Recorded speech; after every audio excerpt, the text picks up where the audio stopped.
Welcome to Plein Air to the Studio number 2. And in this video, I'm going to show you how I improve this painting in the studio and all the steps that I take to get there. Hey everybody, I'm Ken Brant and I'm an artist. So this is the second painting that I did while I was in Italy, and that is why we are at video number 2 for From Plein Air to the Studio. And basically what I need to concentrate on is looking at the painting itself. It's a great start. This was about an hour, 45 minutes, maybe 2 hours of painting. I took a picture of this scene prior to even starting the painting because I used the photo on my phone and I framed it to give me an idea as to how I wanted to paint this scene. And I already have this video up, me painting this scene, so if you want to check that video, I'll leave the link to that video down below. And then basically there's some things I need to work on here. And then, like I said, this is a great start, but I want to look at the composition. And then I want to look at the perspective. And then I want to look at my focal point. And then I really need to look at this drawing, basically. And then. If I pull up the photo, you'll see that what I did is I cropped the photo down to basically what I had painted out in the field, and there are some things that I'm going to need to change. For example, in my painting I didn't go quite as far with the water, so the water kind of goes more over here. I want to reduce the land a bit and bring the land in. I have land kind of going all the way across. Maybe I don't need it to go that far across. My buildings are a little different from what I have here in the picture. Some things I may change, some things I may not. That's the beauty of doing a plein air and using this as really just more or less as a reference. I can take artistic license at this point and leave some things in, leave some things out, things that I like, things that I don't like, change it all. And that's the beauty of working, bringing your plein air painting into the studio and reworking it and improving upon something that you've already captured and started. And that's what we're going to do here. I call it bold and bright. So sit back and enjoy, and as I go I will explain what I'm doing.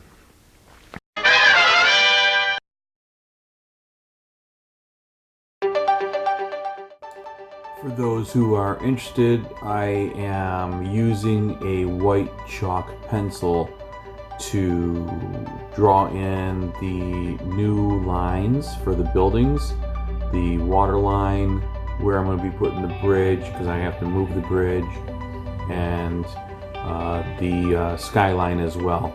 And at the end of this process I will explain more about that.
Just so that you know what colors I'm using using yellow ochre and the lead tin yellow, and there is asphaltum and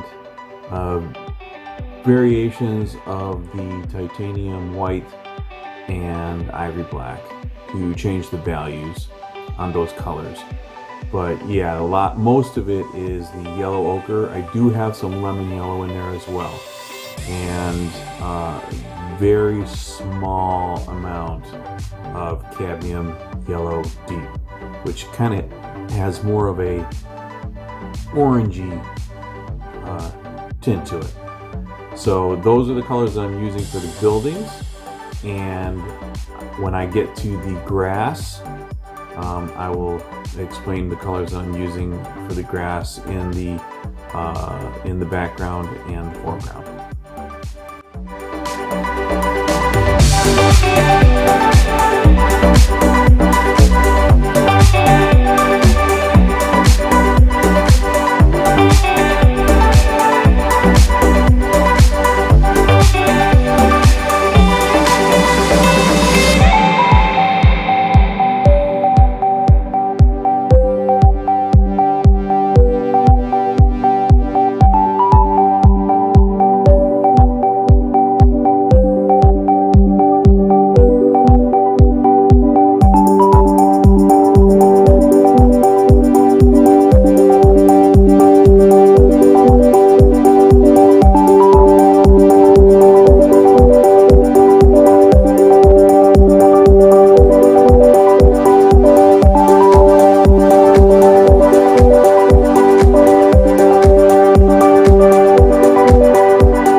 So what I used to redraw some of the picture here was a white chalk pencil, and that helps because you can go over paint relatively easy with that, and you can see it. So I was kind of surprised at how close I was on a lot of the objects. The water line wasn't that far off. This building is exactly in the same spot. The cathedral for the church off in the distance was very close to where I had it. The bridge, I did have to move the bridge over a little bit. When I say I had to, I really didn't have to. I could have left this bridge exactly where I had it. I could have left everything exactly where I had it and just tried to paint it in. But sometimes you have to move some things around so you can fit things in the picture, because remember, composition is important. So how things sit in your painting is important. So your drawing is important. There are things that you can leave out, and there are things that you can put in, and that's all going to determine how best your composition looks. And is your focal point in the golden mean area, which is an area on the canvas which is not directly in the center. Not saying that you couldn't put it there, but generally that's not where you want to have it. Like I said, I was kind of surprised at how close I was on some things. The green, I just had to change the wall. I did have to change this building a little bit over here. So now I'm just going to go in and re-enhance a lot of the colors. I want this area here, when the sun was coming up, there was a lot of shading in this area, and right now I am not actually showing that in my painting, so I want to make sure I portray that, because I want my focal point, this cathedral right here, the sun was hitting that, and I want that to be the brightest spot on my painting. So in order to do that, I kind of have to dull down some other colors around there. So that's what I'm going to do, and let's get to it.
here's where I started putting in the bluish red color for those background hills. And the colors that I'm using there is a mixture of the cerulean blue, the ultramarine blue, and to kind of purple that up a little bit, I added a very slight amount of quinacridone magenta, and which is a reddish color.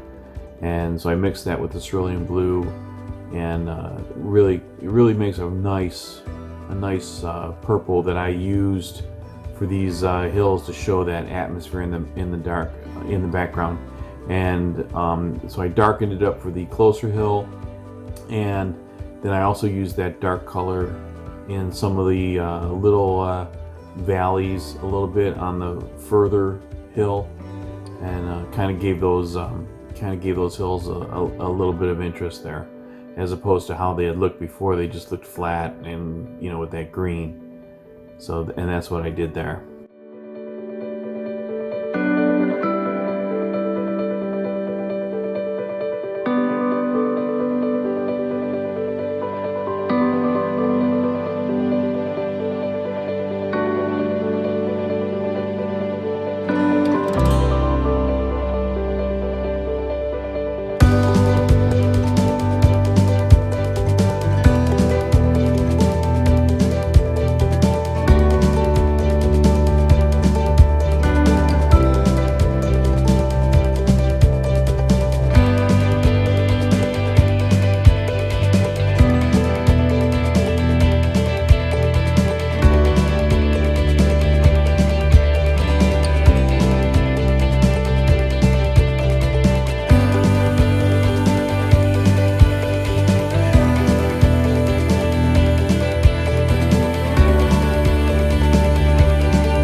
For the green on the right hand side, that is the permanent yellow green, and that's got some lemon yellow mixed in with it to kind of brighten it up a little bit more. And permanent yellow green is already a pretty bright green, but when you want to use it for a highlight color, you need to put some more yellow into it, and it really makes it pop a little bit.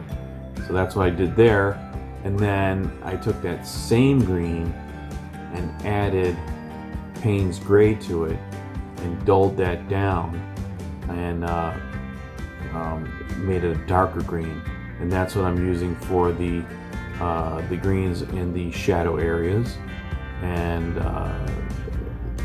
then I put the permanent yellow green with the yellow on top of that for the highlighted areas. And then as I come closer to the foreground, I added more yellow and a little bit of titanium white to the titanium white doesn't necessarily make it a brighter green. It just changes the value of the green, and I can get some different values to kind of give the grass some interest.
Thank you for watching part 1 of this video. Part 2 will be coming out soon.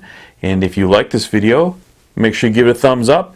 And if you haven't subscribed, hit the subscribe button and become a subscriber to my channel.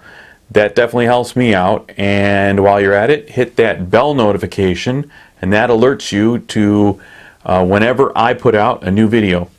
Also, if there's anything at all that you want to see me do as far as painting techniques, how to utilize certain brushes, colors, anything, make sure you put it in the comment section below, because I read all the comments, and I will incorporate whatever you want into the next video, or if not, I'll make a separate video about whatever that is. Like for example, if you want to know how to use or do a particular technique or a brushwork, then I can make a whole video just about that.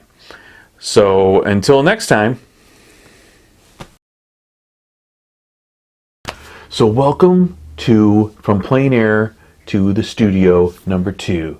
And the reason it's number 2 is because this is the second plein air video that I did while I was in Italy, and therefore that makes this video number 2. So I'm just going to keep saying number 2 because I like saying number 2. No.